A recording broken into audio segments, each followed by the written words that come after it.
Hi, everyone. My name is Miami Gold, and I'm here with Jazmine Valencia, who is the CEO and founder of JV Agency. Jasmine, how are you? We're so happy to have you. Thanks for having me. I'm well. How are you? I am good. So, how was your day? Is everything good? So far, so good. Yeah. Happy Monday. Awesome. Yeah. So, we're just going to hop right in and then we can get started. So, Okay. what have you learned from being a woman in the industry? It's definitely a challenging thing at times to be a woman in the industry. When I was coming up, I was in a lot of meetings and a lot of rooms and situations where I was the only female. And most of the times, not only the only female, but I was also the youngest person. So there was always like the doubt, like kind of like, oh, what does she know? I've been doing this for a long time. But something that I tell my team members and my interns and any of the females that I mentor is that as long as you walk into the room knowing what you're talking about, knowing what you're there for, if you're the most knowledgeable person, doesn't matter if you're female, doesn't matter how old you are, you're the one with the knowledge, and knowledge is power at the end of the day. So you shouldn't be intimidated when you walk in and you're the only female in the room, even though it could be sometimes. But you should just know to yourself that, like, okay, I know what I'm talking about, I'm prepared, and that's all that matters. Got it. So, being the expert in your lane, which dives into the next question. What was the driving force behind starting JV Agency?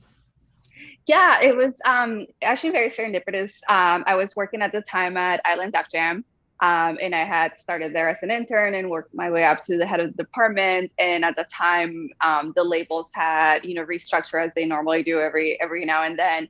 So they had split up Island and Def Jam and the labels that were underneath them, and that also included splitting up the roster. So the artists that I had worked with for a long time were now at different labels. And it began by me doing favors for them. Like one of them would call out and be like, "Hey Jazz, my single comes out this week, and I'm not sure what my release plan is, or can you help me with a Shazam campaign, or can you help me do this and that?" And I started doing it just as like favors to friends because I had worked with these artists for so long, and I obviously knew they needed the help right before their launch. So before I knew it, I was doing that for several artists, where I was like, wait a second, I'm doing this for all these artists. This could be something that I can, make my business instead of working at the label. So that's just kind of how it happened. I didn't like sit down and make a business plan or anything like that you probably should have, but it just kind of happened organically, and that's how it started. Got it. And you mentioned that the roster changed and just like the structure of the company. So, in your opinion, what do you think is currently missing in the music industry? There's a lot of things. Definitely on the artist side, equal pay for artists. There's a lot of times where I walk into a studio and there's not a single female behind the board, no mixing engineers, no producers. It's all male, which obviously they're great at what they do, but it should be equal. And especially too, also on my side on the marketing and management side, there's definitely more males doing what I do than females. So I think that's a big part of it, that we should have more females at the table. Got it. And so you mentioned equality. So, how did you find this specific path in the industry? Was it because of lack of women and like equality? What led you to this path?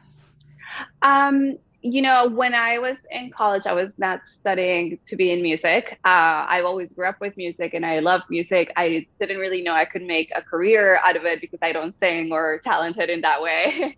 So I was like, I didn't think I'm like, oh, I could be in the business side of it. So I ended up going to business school, got my MBA, and I realized I could focus that in the music industry. And again, there weren't that many female role models or anything for me to reach out to. So I did meet people in the music industry, but they were mostly male. Um, and then I just kind of, I started interning, and then I loved the people that I interned with. I had a great boss at the time. She was female, and that was really, really great for me to see her and see her role and see what she was doing. And it was somebody to look up to.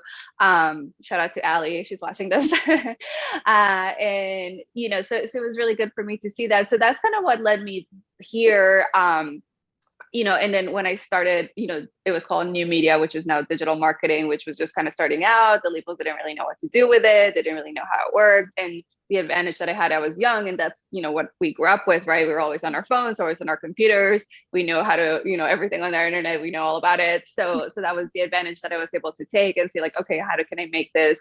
And, I basically made my job. When I was hired, my job didn't really exist, but I was like, this is what I can do. I can do XYZ for these artists. And because they didn't know, but they knew that there was a necessity for it, because they obviously saw the growth potential within the internet and music, I was able to create my own job. Nice, wonderful. And you seem very passionate. So, what do you love the most about your job?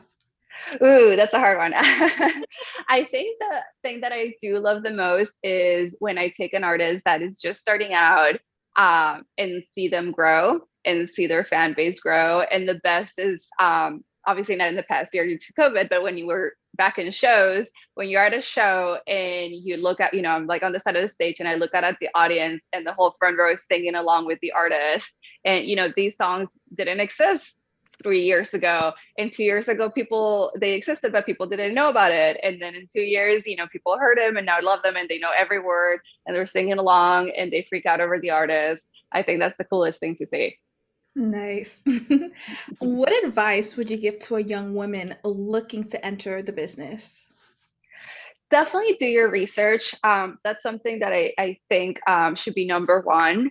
Again, with the internet, we have so much access to information and access to reaching out to other people, where you see somebody, you're like, oh, they look like they do something that I could be good at, or that could be cool. You can reach out to them, LinkedIn, Instagram. There's tons of ways to do it online, where you can ask just for an informational interview, like, oh, I'm just curious about your job and see if this is the path for me. So do your research. And yeah, the internet has a lot of information, and like I said, people are willing to talk to you if you just reach out to them. Do you see yourself doing other things in music besides your company? um I don't think so. I think what I have is perfect for what I love to do. I get to work with amazing artists. I get to work with tech companies. I get to work with fashion. I get to work with all the things that I like. But it all ties back to music at the end of the day. So I don't think, like I said, I'm not a songwriter. I'm not a singer. So none of that. But I do love seeing all the aspects of the music industry, whether that's like sync and licensing, publishing, touring. I think I'm good at what I do, so I'll stick to that one. Awesome. And who are some of the most impactful women, either outside of music or in music, in your life? So some women that I look up to, that I don't personally know. One of them is Sarah Blakely. She's the inventor and creator of Spanx.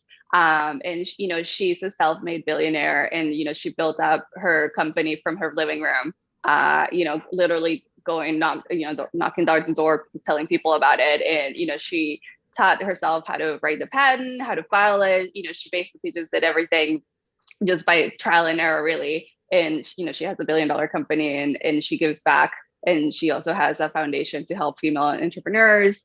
So I think she's great. And then, I mean, in the music industry, there's so many great women that are trying to pave the way for the future of females as well, and that's really exciting. And even artists, like, the artist BB Rexa, she does this great event every year, where brings up songwriters, female songwriters, and she's trying to get more females to be mixers and engineers and producers. So that's really exciting to see that. Awesome. Do you keep certain goals, either for the company or artist, or even both, in mind to achieve before working with a client? Yeah, absolutely. That's one of the first things that I do whenever I speak to an artist. It's like, what are your goals? Because, in the general sense, everybody wants to be, the next Taylor Swift or the next Rihanna or whatever. But you have to have specific goals to know what you need to do in order to get there. So that's one of the first things that I do. Okay, like, in the next 3 months, what's your number one priority? In the next 6 months, 12 months, and we figure out the steps to work to get there. Some goals are, I want to have 10,000 followers on Instagram. Some goals, I want to have, 50,000 monthly listeners on Spotify, whatever that might be. And then we figure out, okay, what are the best ways to get you there with the resources that we have available to you? Awesome. And what is the most rewarding thing about your position? Ooh, I really love, talking to people who want to be in the music industry. uh, everybody, like, obviously music is fun and most of us love music. But people don't know like the notes and bolts that go behind it. So like talking to them and seeing like, oh, this is what you need to do in order to do this, and just kind of explaining that process and showing them. That's really fun for me to be able to do that. It's like, you just don't wake up and it happens. It's a whole road to get there. So showing them, how that process is, that's really cool for me. Wonderful. And we're going into the final question. When it's all said and done, what does Jasmine want to be remembered for? Ooh. uh, that's a good question. I would love to be remembered by just like the times that I've helped artists get them to where they are. I think it's really cool to be part of the projects that I've been part of. And, when sometimes you're walking around and a song comes on the radio or on the speaker at the store, you're like, oh, I worked that record. And you're like, oh, I remember when this happened and this happened. And remember that night we stayed up until 3 in the morning. So being able to go back and see like, oh, these are all the great songs that I worked on that all these millions of people have gotten to hear and enjoy and connect with, because each time you listen to a song, you connect with it. So being able to do that, I think that's what I like. Wonderful. So we at Feminine Ror want to thank you again for having you. It is a pleasure. Again, thank you so much.